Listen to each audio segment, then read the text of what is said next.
Perkenalkan, nama saya Mutiara Gali dari kelompok 2. Di sini kami akan menjelaskan salah satu kebijakan yang paling kontroversial di dalam sejarah kolonial di Indonesia, yaitu politik etis. Jadi, apa sih politik etis itu? Mari kita simak videonya. Halo teman-teman, perkenalkan nama saya Muhammad Atiqi Baksha. Di sini saya akan menjelaskan tentang politik etis. Apa sih politik etis itu? Politik etis adalah kebijakan kolonial Belanda yang dilakukan Hindia Belanda pada awal masa abad ke-20. Nah teman-teman, itulah pengertian dari politik etis. Selanjutnya kita akan masuk ke latar belakang terjadinya politik etis. Berikut penjelasannya.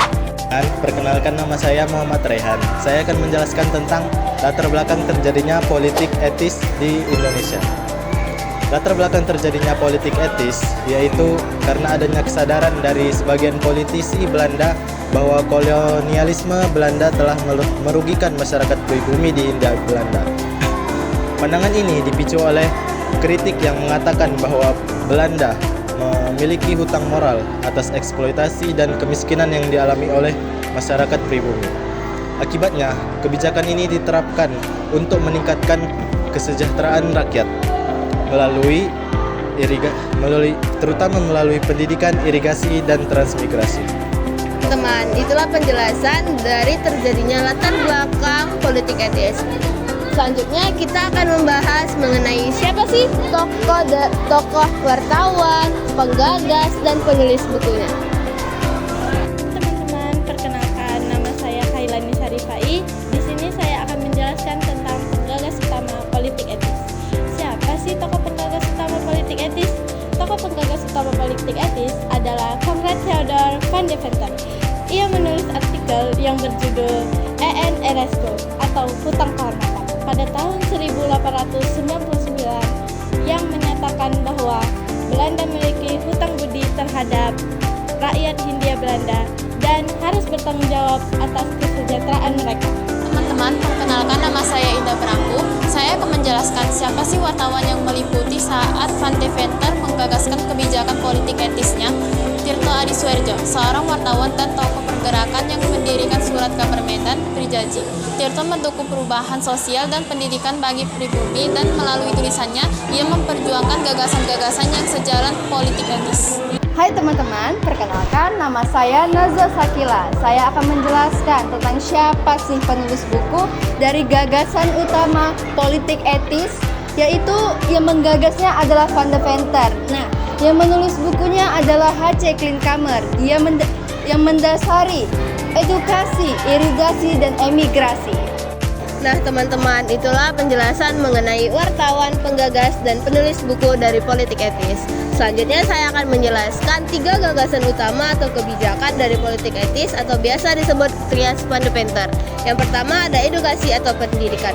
Meningkatkan akses pendidikan bagi masyarakat pribumi. Tujuannya untuk mencetak tenaga kerja yang terampil yang bisa bekerja di pemerintahan kolonial. Yang kedua ada irigasi atau pengairan.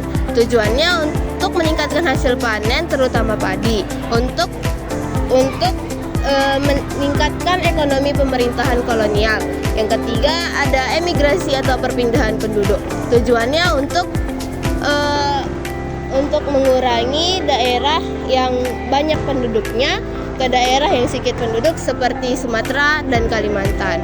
Nah, itulah penjelasan mengenai 3 kebijakan politik etis atau Trias Van de Venter. Selanjutnya kita akan membahas mengenai dampak positif dan negatif dari politik etis. Berikut penjelasannya. Halo teman-teman, perkenalkan nama saya Muhammad Zafran Nazran. Saya akan menjelaskan dampak positif dari politik etis. Yang pertama, peningkatan akses pendidikan. Masyarakat pribumi mulai mendapatkan kesempatan untuk mengenyam pendidikan formal meskipun terbatas. Yang kedua, perbaikan infrastruktur yang dilakukan oleh Belanda dengan membangun proyek irigasi sehingga meningkatkan produktivitas pertanian. Yang ketiga, awal kebangkitan nasional. Gerakan nasionalis serta kesadaran nasionalis mulai terbentuk akibat munculnya akses pendidikan. Sekarang kita masuk ke dampak negatifnya. Tentang eksploitasi sumber daya alam. Belanda banyak memanfaatkan sumber daya alam yang ada di Indonesia untuk kepentingan mereka pribadi. Yang kedua adalah pendidikan yang tidak merata.